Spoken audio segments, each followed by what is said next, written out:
lii doon tey gàcce la ndax li ma gis tey assemblée nationale parce que dañ waxoon ne Macky Sall dictateur la. Macky Sall ñu naan sax Macky Sall reykatu nit la am na ñu ko doon wax. tey je pense que ñooñu am nañu gàcce ci seen bopp. Ah bon? Parce que on a vu aujourd'hui quelque chose qu'on n'avait même pas vu durant le régime de Macky Sall. Guy Marius Sagna yéeg na ci kaw pupitre de assemblée. yëkkati urne bi yóbbu ko. yéeg ci kaw taxaw amul benn GIGN bu dugg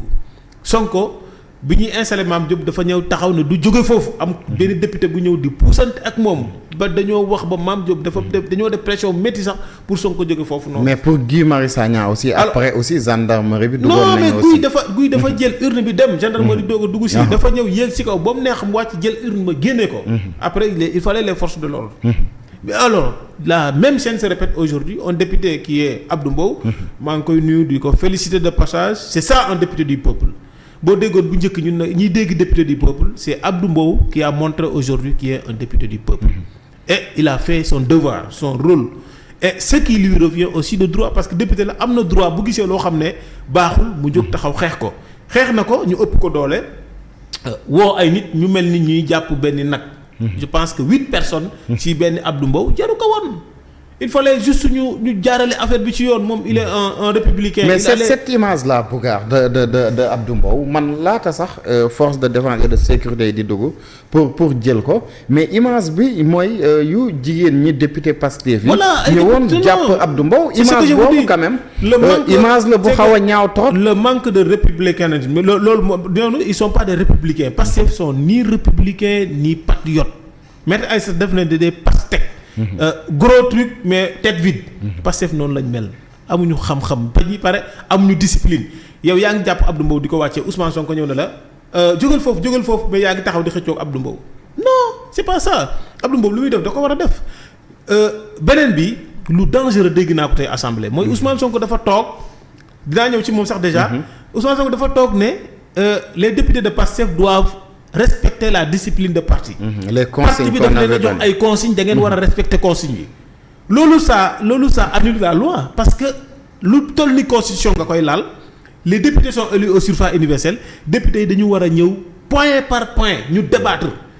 dem sur le fond parce que képp kuy jël décision ci ñoom da ngay jël décision pour tey mais pour ëllëg mën naa am doo ko fekkee fekk keneen nga jëye te ils ont une responsabilité devant l'histoire c'est des députés du peuple maintenant bu ñu doxewul député du peuple dañ leen jox ay consignes ce qui fait qu'il y a pas un débat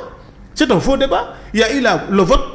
mais Ousmane Sonko a dit que le vote sur la révision constitutionnelle adoptée aujourd'hui c'est un faux débat il y en a pas parce que le débat de fond qui devait exister député bu nekk ñu bàyyi librement nga joxe sa xalaat librement li nga xam ne da nga koy amender ainsi de suite des choses comme ça mais comme il y a eu des consignes les gens sont venus respecter les consignes après ñu dem voter loi bi jeex na. mais képp koo xam ne nekkoo ci consignes yooyu ñu woo GIGN comme Abdou Mbow ñu génne. loolu je le fustige. mais Bougar avant ngay continuer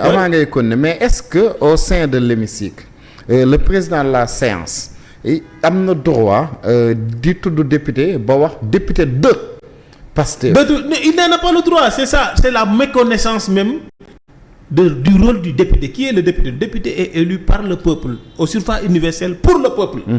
Défendre le parti député bi du député parti il est issu d'un parti c'est vrai. mais la légitimité républicaine prime sur la légitimité d'un parti politique bokkul donc moom ci boppam mi ne député yi jox nañ leen consigne loolu rek c'est une faute lourde une faute constitutionnelle parce que ban député yan consigne ngeen ko jox c'est des consignes du parti Pastef ce n'est pas les consignes de l'État c'est pas des consignes républicains waxuñ leen ñu défendre Sénégal mais défendre leen les consignes de Pastef donc c'est Pastef qui a intérêt à modifier la constitution pour moom ci boppam en parlant de ça déjà waxoon naa nit ñi Ousmane Sonko bu demee assemblée dina def njaaxum nekk na premier ministre pendant 2 ans dette cachée chiffre RNA Macky Sall dafa maquillé chiffres yi FMI Banque mondiale diw ba Sénégal am problème ak waa adduna bi mu yeewu doog jàkkaarloog tubaab bi ne leen yoruma woon tous les leviers bi may wax maanaam bëggul wax ndax day fen de mais nee na yoruloon tous les leviers quand il s'exprimait ce qui fait que donc il nous a mis à mal déjà loolu c'est une trahison parce que au vu de tout maanaam li ñu ko joxoon ci ay moyens ak fi ñu ko tegoon mu nekk premier ministre muy wax lu ko neex waxul lu maanaam li ko wax li mu wax yëpp dara wóorul ba ñu am problème ñun Sénégal problème boo xam ne mais boobu nee na amul woon pouvoir mu rocceeku ne moom amuloon tous les leviers d'une part d'autre part dafa néew pouvoir ba pare néew pouvoir am caisse noire 1,7 milliard caisse noire boo xam ne sax ñu ngi ruumandaat ndax est-ce que nekkuloon chaque 3 mois lañ ko doon jox 1 milliard 700 millions léegi bu fekkee noonu la cela veut dire que caisse noire am sax moo ëpp bu président te moom waxul loolu leeralu ko ñu naan dafa néew doole premier ministre bu am ba am di voyager ci avion président di dugg ci auto président di voyager ak jet privé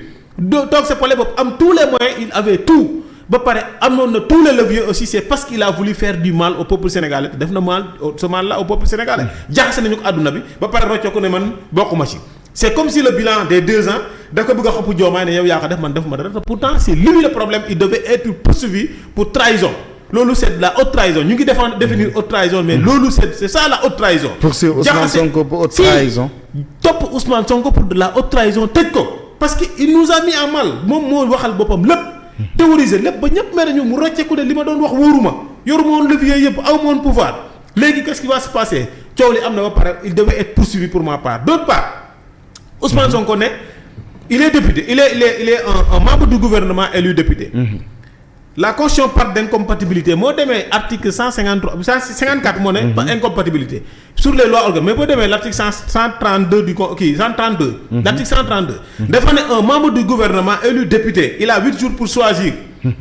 Sur ces 8 jours là s'il ne choisit pas il perd le mandat de député et définitivement il ne peut en aucun cas retrouver son siège de député. sauf le suffrage universel sauf par le suffrage universel. loolu la ñu wax ci article 132 bi. donc Ousmane Sonko n'est même pas député pour être président de l'Assemblée nationale. Donc les conneries dafa suspendre aussi. Il n'aime non c'est pas une question la caution il y a pas de suspension def ne il y a incompatibilité d'une part d'autre part article 132 bi def ne quand un membre du gouvernement est élu député il a 8 jours pour choisir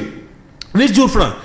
si ces 8 jours là sont épuisés et qu'il n'a pas fait le choix il a perdu le mandat parlementaire définitivement et ne peut en aucun cas retrouver ce mandat sauf sur le suffrage universel élection amaat kese foofu article 132 mais sauf que moom il avait fait le choix de suspendre. non c'est pas une question de suspension je vous parle pas de suspension je vous dis par exemple si lui il ne choisit c'est pas une question de suspendre ou non il laisse il dit je choisis c'est pas une question de suspendre le mandat de député ou bien le mandat non il a dit choisissez entre le membre du gouvernement ou le mandat parlementaire sur les 8 jours vous avez le choix si vous ne choisissez pas sur les 8 jours vous avez perdu votre mandat de député et le mandat perdu ne peut être rattrapé c'est fini tant qu'il n'y a pas d'autre élection mandat bi mënatoo ko am c'est ce qui est dit noir sur blanc sur l'article 132 en quoi bon le président de la République qui est garant des institutions garant de la constitution de la continuité de l'État le socle de notre souveraineté nationale mënatoo gis ne kii nekkul député mais ñu bàyyi ko bu dugg assemblée nationale di nekk député ba far nekk sax président assemblée nationale Ousmane Sonko n'est pas député. Les conneries qu'il a fait au niveau de l'Assemblée nationale, non, au niveau de la primature, il va répéter les mêmes conneries à l'Assemblée nationale et le peuple sénégalais sera dans le désordre d'ici peu. Les investisseurs vont fuir Sénégal ñu bloqué ko dara du dox képp ku bëgg a ñëw Sénégal nga xalaat ne Ousmane Sonko bi ne woon amuloon levier yëpp bi muy nekk premier ministre